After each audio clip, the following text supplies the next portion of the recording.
kind of tell us about your experience.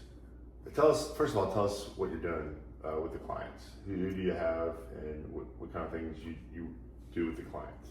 Okay, so I work with Miss Jane more often than anyone else, but I've also worked with Mr. Jerry. But with Miss Jane, I go in there. I usually work the 4 to 8 shift, which we just sit there and talk basically the whole time. That's the window where. So sit and talk. So that's what you call it. She calls it companionship. Yes, it is companionship. But I mean, I just think the most important thing is to go in there with ears wide open, because she's gonna talk to you. Like, she's gonna yap and yap and yap, and that's a great thing because you hear so many amazing stories about her life since she's lived for almost a century. So she's talked to me about the Great Flood, which I didn't even know was a thing until I worked with Miss Jane. And then she's talked to me about the 37 flood in Louisville, right? Mm-hmm. Okay. And then she's talked to me about World War II and her husband's experience with that and things like that. So working with Miss Jane's amazing. The only work I really ever have to do besides being her companion is folding her laundry, making her dinner when her daughter doesn't bring her dinner. And it's been great working with that family because it feels like my family recreated almost. So. Now you've helped her in the shower too, right? I mean, not Yeah. the details there, but I mean, that's a big trust factor. Mm-hmm. She doesn't let just anybody work with her in the shower or help her in the shower. Yeah. And you've helped her there too as well, right? Yeah. Okay. So that's Miss Jane, and then I've also worked with Mr. Jerry, and he's also someone that just needs a companionship. So I will help him with his meds, and then I'll also, he can't drive, so I take him. He took me out to lunch actually, but I was the one that drove, and he was so excited about that. But he just loves having younger people in his house, just so he can hear about what we have going on, so he can tell us about what he has done and everything like that. So. Gotcha. Yeah. And you know, you kind of make it a minor issue that you're helping him with his meds, but when you're not there, you know, he's taking his meds 3 times a day, Mm-hmm. and we found, you know, as an agency that when we're not there, he doesn't take his meds. Yes. And things go bad quickly. Yeah. We'll just leave it at that. It's But very important. yeah. So it's an important thing that you're doing, Mm-hmm. you know, making sure he's taking his meds there. Very Mm-hmm. good. Awesome. So how would you, if somebody, a college-age young lady like yourself was looking at becoming a caregiver, and you do some other jobs as well, right? So you're a nanny, you've done some nanny work. Yeah, I nanny an infant, a 3-year-old, a 13-year-old, and an 11-year-old. So I'm really just watching all stages of life at this point. So, yeah. Very good. Which I think is also very helpful. I mean, I know a lot of college girls have been nannies, so I think being a caregiver is a lot more special because you know you're really helping someone, and they want you there, especially in the houses that I've been in, because they just want someone to talk to and someone to hang out with. So it just makes you feel really good about yourself knowing that you've helped somebody. And my friends that have also worked for my dad have said the same things. And it's nerve-wracking, of course, at first, because you really do have somebody's life in your hands, but at the same time, it's just one of those things where you take it day by day and you see Right. how it's going to go, and you get close with these people. And when you don't work with them, you miss them. Like, a lot of people have said that. So Yeah. It's funny how that works. Yeah. You develop a real relationship. you do, Yeah. for sure. Yeah. And so you're there alone with them in their Mm-hmm. homes. You know, that's a little nerve-wracking for some people, but Mm-hmm. once you're over that and you're spending time with them, that you found that to be rewarding. Yes, for sure. Awesome. Very cool. I'm glad you're able to do that. We're glad to have you. You do a fantastic job with it. I hear nothing but rave reviews, which is really good. So just to put a lid on that one, what would you tell folks that are considering this as a job at your age? Good, bad, what would you say? Just What would do they it. need to know? Just do it? Yeah, I'd say just do it. It's amazing. Okay, awesome. It's great money too, if you want to think about it like that, but it's definitely not just about the money with this job, which I think is way more special than any other job. So Okay, so switching gears here a little bit, there's a big announcement, I guess, recently on the socials. you are an athlete. You're a basketball player, Yes. and so tell us about that journey a little bit. What happened there? Okay, so I've been playing basketball my whole entire life.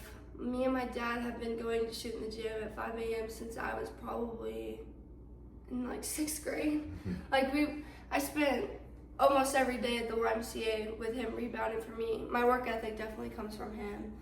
Pushes me to be a really hard worker, which he is a hard worker in his business as well.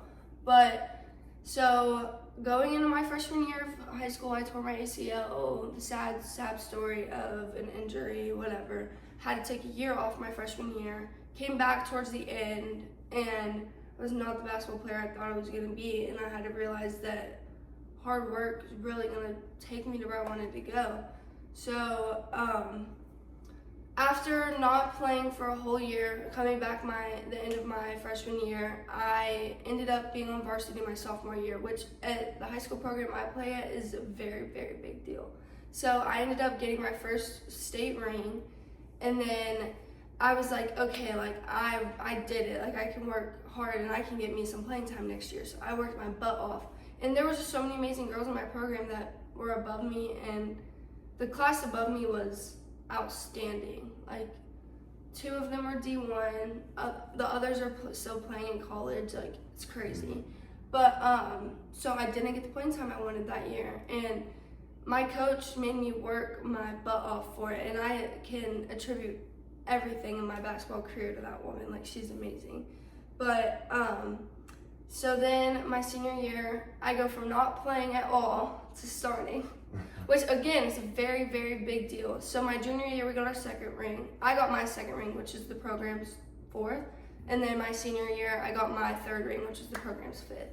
So These are state rings, by the way. yes, and I was a very big part of my senior year one. I wasn't just a cheerleader on the bench anymore. I had 4 points in our final game, which probably doesn't seem like a lot to you, but it's a lot for me. Well, you're the kind of the glue girl. You know, you Yeah. kind of set the back picks. You got I the probably loose had like balls. 10 assists though. Like, Right, yeah. But yeah. so yeah, and then after all that, I was just kind of like, I'm done. Like I don't want to play anymore. I had the opportunity to go be a manager at LSU with my best friend.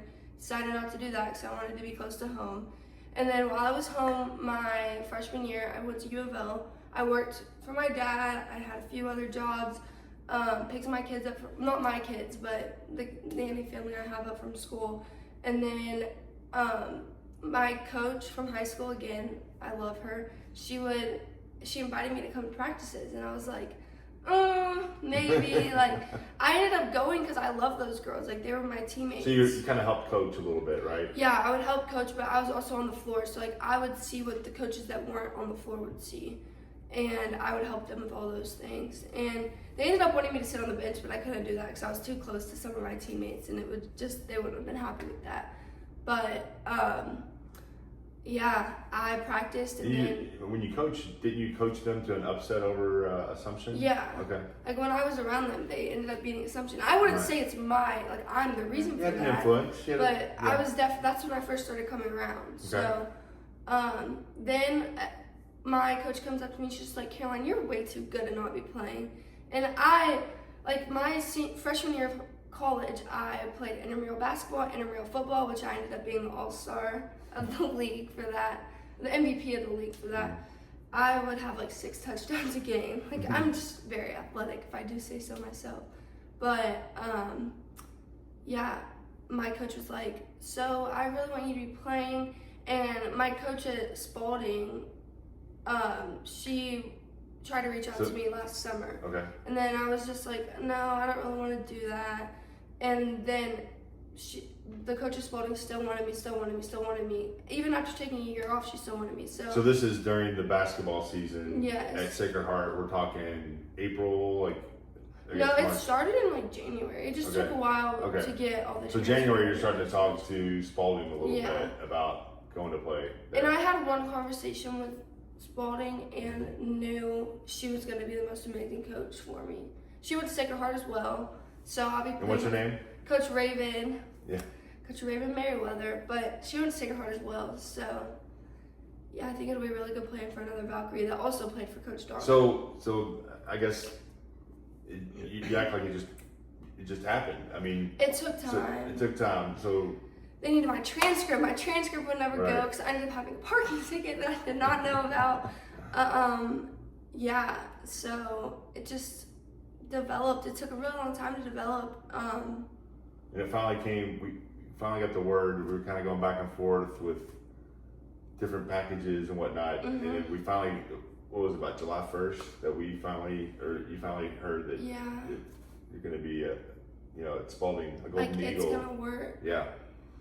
And so that day, I was waiting and waiting and waiting to post, but it took about a day so I could really announce it. And then I announced it, so I'll be playing basketball next year at Spalding. Wow. So you go from 3-time state champion. In summary, we're going from 3-time state champion. You found your way from the bench